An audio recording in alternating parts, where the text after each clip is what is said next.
শেখ মুজিবুর রহমান সাহেব যিনি মুক্তিযুদ্ধ চলাকালীন সময়ে পশ্চিম পাকিস্তানে বন্দী ছিলেন, সেখান থেকে মুক্তি লাভ করে তিনি গিয়েছেন লন্ডনে। লন্ডন থেকে তিনি সোজা স্বাধীন বাংলাদেশে না এসে তিনি আগে গেলেন নয়াদিল্লিতে ভারতের কাছে বোঝাপড়া করতে।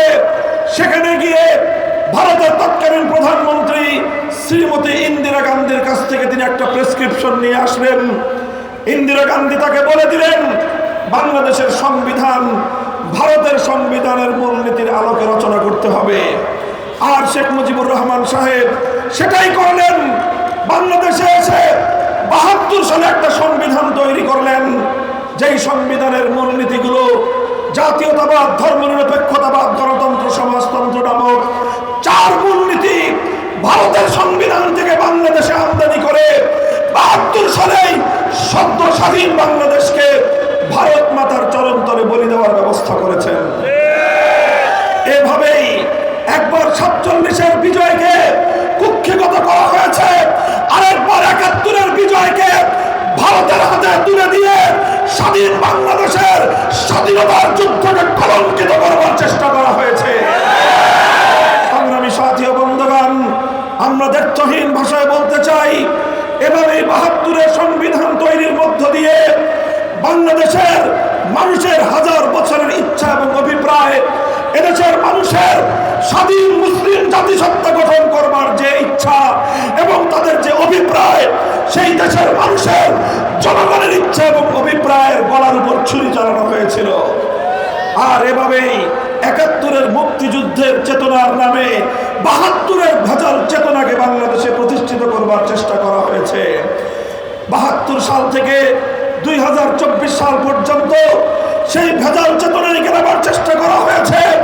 বারবার ৭২-এর চেতনাকে ৭১-এর চেতনা বলে বাংলাদেশে প্রতিষ্ঠিত করবার চেষ্টা করেছে তারা। সংগ্রামী সাথী ও বন্ধুগণ, ৭৫ সালে শেখ মুজিবুর রহমান সাহেব ৭২-এর জাতির সঙ্গে বিশ্বাসঘাতকতার নির্মম পরিণাম তাকে ভোগ করতে হয়েছে। শেখ হাসিনার রাজনীতি ছিল ২টি মূলনীতির উপর ভিত্তি করে। তার রাজনীতির প্রথম মূলনীতি ছিল শেখ হাসিনার রাজনীতির প্রতিশোধের রাজনীতি।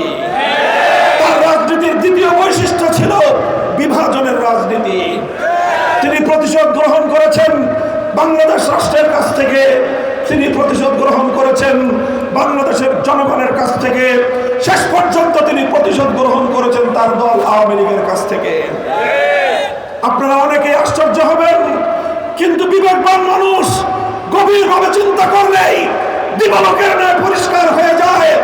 জুলাই আগস্টের এই বিপ্লবের পর শেখ হাসিনা আওয়ামী লীগকে এমন এক জায়গায় দাঁড় করিয়ে দিয়েছে, ১০০ বছর পর্যন্ত বাংলাদেশে আওয়ামী লীগের নাম উচ্চারণ করে একটি লজ্জার বিষয়ে পরিণত হয়েছে। আবাস পাওয়ার পর শেখ হাসিনা কি করেছে? আওয়ামী লীগের নেতা কর্মীদের কথা চিন্তা করে নাই, যুবলীগের, ছাত্রলীগের নেতা কর্মীদের কথা চিন্তা করে নাই। সে চিন্তা করেছে শুধুমাত্র তার পরিবারের কথা। নিজের ছেলে মেয়েকে আগেই দেশের বাইরে সেটেল করেছে, নিজের পরিবারের প্রতিটি সদস্যকে দেশের বাইরে নিরাপদে পাঠিয়ে দিয়েছে। আর অবশিষ্ট যেই সময়টুকু সে পেয়েছে, লক্ষ লক্ষ কোটি টাকা আগেই পাচার করবার পর অবশিষ্ট সময়টুকু দিয়ে 14টি লাগেজ তিনি গুছিয়েছেন। আর তার একটি বোন ছিল, সেই বোনকে বগল দাবা করে 14টি লাগেজ নিয়ে 5ই আগস্ট দুপুর বেলায় তিনি হেলিকপ্টার যোগে তার সেই পরম আপনজনদের কোলে গিয়ে আশ্রয় নিয়েছেন। যাওয়ার আগে তিনি যুবলীগকে হাতুড়ি লীগ বানিয়েছেন, ছাত্রলীগকে হেলমেট লীগ বানিয়ে দিয়ে তাদের হাতে পিস্তল, রিভলভার, বন্দুক, রাইফেল তুলে দিয়ে আমার দেশের তামাল ছেলেদের বুকের উপর বুলেট মারার নির্দেশ দিয়েছেন। বেগম খালেদা জিয়া জীবন মৃত্যুর সন্ধিক্ষণে দাঁড়িয়ে বছরের পর বছর কারাগারে বন্দিত্ব কাটিয়েছেন, কিন্তু দেশ এবং দলের জনবদ্ধ দলের নেতা কর্মীদেরকে হুমকির মুখে ঠেলে দিয়ে তিনি পালিয়ে যান নাই। আবার যারা শেখ হাসিনা এবং তার বাকশালী ফ্যাসিবাদী রাজনীতিকে পুনর্বাসিত করবার চেষ্টা করবে, এদেশের মানুষ তাদেরকে ক্ষমা করবে না। তাদের 2000 জুলাই আগস্টের বিপ্লবে 2000 তামাল সন্তানের রক্ত ঝরিয়েছে।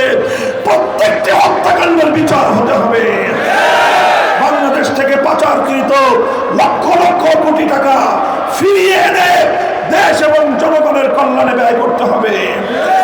আমার দেশের ছাত্র জনতা, স্কুল কলেজ ইউনিভার্সিটি আলিয়া মাদ্রাসা কওমি মাদ্রাসা সব ছাত্ররা একাকার হয়ে মিছিলে মিছিলে রাজপথে উত্তপ্ত করে তুলেছে, বুকের তাজা রক্ত রাজপথে ফেলে দিয়েছে।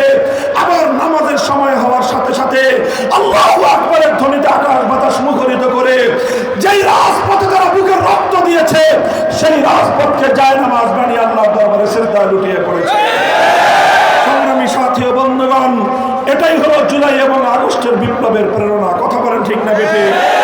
এই জুলাই এবং আগস্ট বিপ্লবের অন্যতম আইকন, অন্যতম প্রতীক ছিল 5ই আগস্ট শেখ হাসিনা বিতাড়িত হওয়ার পর টেকনাফ থেকে তেতুলিয়া ভাস্কর্য নামক শিরকের সংস্কৃতি সমস্ত মূর্তি ভেঙে গুড়িয়ে দিয়েছে।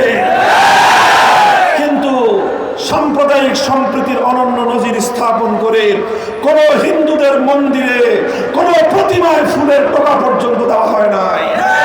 জুলাই আগস্টের বিপ্লব ছিল অসাম্প্রদায়িক তৌহিদবাদী বিপ্লব।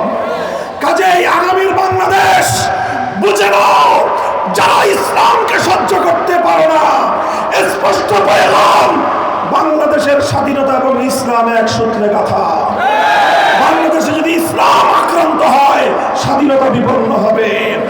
সুতরাং বাংলাদেশের যারা ইসলামের দুশমন তারাই স্বাধীনতার শত্রু, যারা ইসলামের দুশমন তারাই স্বাধীনতার দুশমন।